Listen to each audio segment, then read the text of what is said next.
Welcome. একদিকে শিক্ষামন্ত্রীর ঘোষণা খুব দ্রুত নিয়োগ কমপ্লিট হবে সুপ্রিম কোর্টের নির্দেশ মেনে। অপরদিকে আমরা কিন্তু অলরেডি ঘোষণার আগেই দেখেছি যে মেডিকেল ভেরিফিকেশনের আরো একটি নোটিশ কিন্তু বেরিয়েছে। বেশ কিছু সফল প্রার্থী যারা একাদশ দ্বাদশে এমপ্লয়মেন্ট হয়েছেন তাদের আবার মেডিকেল ভেরিফিকেশনের জন্য কিন্তু লিস্টেড করা হয়েছে। এইটাও কিন্তু নিয়োগের ক্ষেত্রে কিছুটা একটা পজিটিভ সাইন রাখছে। তার সাথে আপনাদের সবচেয়ে বেশি প্রশ্ন আছে গ্রুপ সিডির স্যার কি হবে? খুব স্বাভাবিক প্রশ্ন থাকার, আর ওয়েটিং দেন থেকে কি নিয়োগ আদৌ হবে?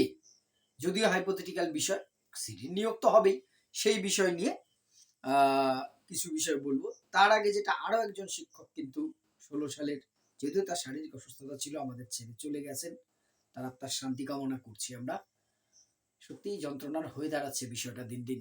যারা 2016 যোগ্য তাদের কাছেও, যারা ফ্রেশার তাদের কাছেও, যারা ইমপ্যানেল হয়েছেন বা কল ফর ভেরিফিকেশন হচ্ছেন তাদের কাছেও, যারা হননি তাদের কাছেও। বিষয়টা খুব দ্রুত একটা সমাধান দরকার। এটা মনে প্রাণে সবাই আমরা চাইছি এবং সেটা হোক। এবার তার আগে যে মেডিকেল ভেরিফিকেশন কিন্তু থেমে নেই, মাঝে মধ্যে নোটিশ আসছে। আরো একটি নোটিশ আমরা দেখেছি 17 তারিখ সম্ভবত এসছে, বাঁকুড়া সম্মিলনী মেডিকেল কলেজ এবং হসপিটাল, সেখান থেকে 4/8/2026 আগস্টের 4 তারিখে কিন্তু মেডিকেল ভেরিফিকেশনের জন্য আবার অনেক প্রার্থীকে ডাকা হয়েছে 11টার সময়। ফলে এসএলএসটি 2 এর যে নিয়োগ প্রক্রিয়া থমকে নিশ্চয়ই আছে। নতুন করে ইন্টারভিউ হচ্ছে না, কাউন্সিলিং হচ্ছে না, ভেরিফিকেশন হচ্ছে না, ঠিক কথা। কিন্তু যাদের কাউন্সিলিং হয়ে যারা রেকমেন্ডেশন পেয়েছেন তাদের কিন্তু আমরা মাঝে মধ্যেই দেখতে পাচ্ছি পুলিশ ভেরিফিকেশনের নোটিশের আগে আমরা দেখেছি, আবার মেডিকেল ভেরিফিকেশনও কিন্তু হচ্ছে। কেন বিষয়টা উল্লেখ করলাম আজকে স্পেশালি প্রথমেই, আরো তার কারণ হচ্ছে, দেখুন, যদি এই নিয়োগটা স্থগিত করে দেওয়ারই কোনো ইন্টেনশন থাকে, নতুন করে প্যানেল তৈরি করার ইচ্ছা থাকে, তাহলে তো গভর্নমেন্ট সবকিছুর মতন এই বিষয়টাও একটু ওয়েট করতে পারতো। এবার একটা মেডিকেল কলেজ নোটিশ দিয়ে তার মতন ভেরিফিকেশন করাচ্ছে বা স্কুল সার্ভিস কমিশন করছে সরকারের অনুমতি ছাড়া বা সিগন্যাল ছাড়া, সেটা নিশ্চয়ই সম্ভব না। এসএসসি এত বড় স্বশাসিত সংস্থা হয়ে ওঠেনি বলে আমার অন্তত ব্যক্তিগত মত। আপনাদের কি মনে হয় সেটা তো জানাবেনই। ফলে এই মেডিকেল ভেরিফিকেশন গুলো টুকটাক হচ্ছে। এখানেই যে প্রশ্নটা থাকছে, মেডিকেল ভেরিফিকেশনটা যেমন হচ্ছে, নবম দশমের যদি ডকুমেন্টস ভেরিফিকেশন গুলো একটু একটু করে আগাতো, তাহলে অন্তত আমরা আরেকটু নিশ্চিত হতাম, আরেকটু ভরসা পেতাম। তবে যতটুকু যা খোঁজ খবর পাচ্ছি, খুব দ্রুততার সাথে কিন্তু পরবর্তী স্টেপগুলো শুরু হবে। তবে একটা কথা বারবার বলছি, না চালে বিশ্বাস নেই।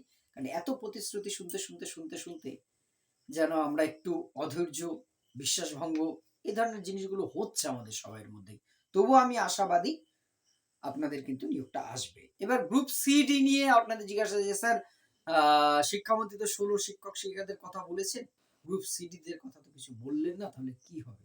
আসলে দেখুন, 26,000 চাকরি বাতিল হয়েছে, তার মধ্যে তো আপনারাও আছেন, বা যারা নতুন দিয়েছেন পরীক্ষা, আবার ফ্রেশাররা, তাদের যে রেজাল্ট, এই নিয়োগটাও হবে। হ্যাঁ, সবচেয়ে করুণ খারাপ অবস্থায় আমাদের গ্রুপ সিডি শিক্ষাকর্মী, যারা স্কুলটাকে সচল রাখেন, অক্লান্ত পরিশ্রম করেন, তাদের যে মধ্যে যারা যোগ্য আছেন, আমি চোর চিটিং বা অযোগ্যগুলোর পক্ষে প্রথম দিন থেকে নই, আজও নই, কিন্তু যারা যোগ্য আছেন তাদের বেতন বন্ধ, এই একটা দুর্বিষহ অবস্থায় শিক্ষক শিক্ষিকা যারা রয়েছেন তারা এত দুশ্চিন্তার মধ্যে তবু তো বেতনটা পাচ্ছেন, এরা বেতনও পাচ্ছেন না, খুব কষ্টকর। তবে আপনাদের রেজাল্টটাও কিন্তু বেরোবে একই সাথেই, ধীরে সুস্থে কিন্তু, মানে ধীরে সুস্থে এই সেন্সে বলছি, নবম দশমের প্রসেসিংটা শুরু হলে আপনাদের রেজাল্টটা কিন্তু খুব দ্রুত, সব একটা জায়গায় আটকে আছে।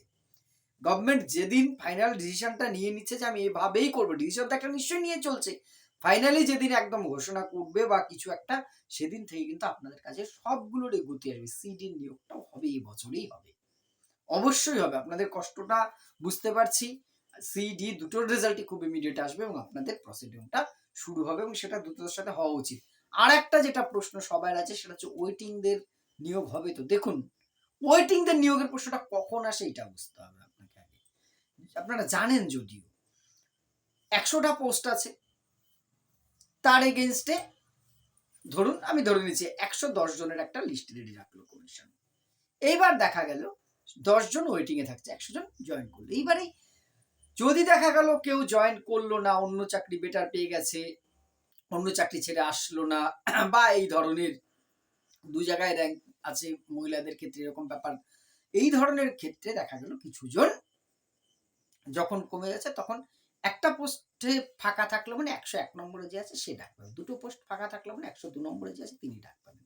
ওয়েটিং থেকে যেকোনো জায়গাতেই কিছুজন নিয়োগ পান, এটাই রীতি। আবার এমনও আছে ওয়েটিং 1-2 এ থেকেও প্যানেল এর ভ্যালিডিটি চলে গেছে, চাকরি পাননি। এরকম কিন্তু আমাদের সময়েও কিছু, কিছু সাবজেক্টে হয়েছে।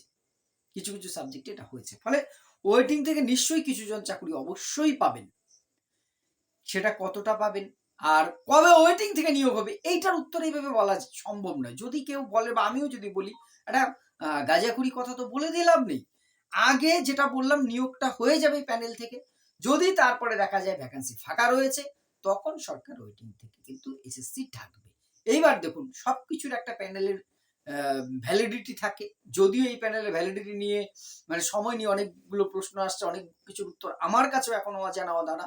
যাই হোক সেই ভ্যালিডিটির বাইরে যে ডাকতে পারবে না প্রথম কথা।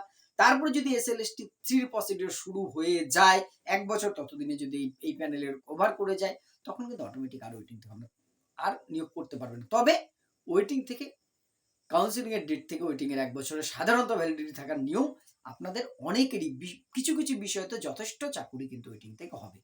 কিন্তু সেটা এমনভাবে বলা যাবে না। অনেকে হয়তো জিজ্ঞাসা ওয়েটিং দের কাউন্সেলিং কবে? ওয়েটিং দের কাউন্সেলিং ওইভাবে করে হবে না। আগে প্রথমের হয়ে যাবে। আগের থেকে কিন্তু আপনাদেরকে বলা যাচ্ছে না যে ওয়েটিং দের কাউন্সেলিং করবে। আগেই নিয়োগটা হয়ে যাওয়ার পর পোস্ট ফাঁকা থাকলে তখন যে কটা স্কুলের ভ্যাকেন্সি থাকবে সেই স্কুলগুলোর এগেইনস্টে আপনাদেরকে কাউন্সেলিং করে সুপারিশপত্র দেওয়া হবে বা নিয়োগপত্র দেওয়া হবে। এভাবেই চলবে। এবার বাকি বিষয়গুলো কতদূর যায় দেখা যাক এবং পরের দিন থেকে আমরা কিন্তু আবার এসএলএসটি ক্লাসগুলো কন্টিনিউ করছিলাম। ক্লাসটা মাঝখানে আবার অফ হয়েছে। আমরা আবার ক্লাস করা শুরু করব। আমার ভুল ত্রুটি আপনাদের মতামত অবশ্যই কমেন্ট বক্সে জানাবেন। ধন্যবাদ।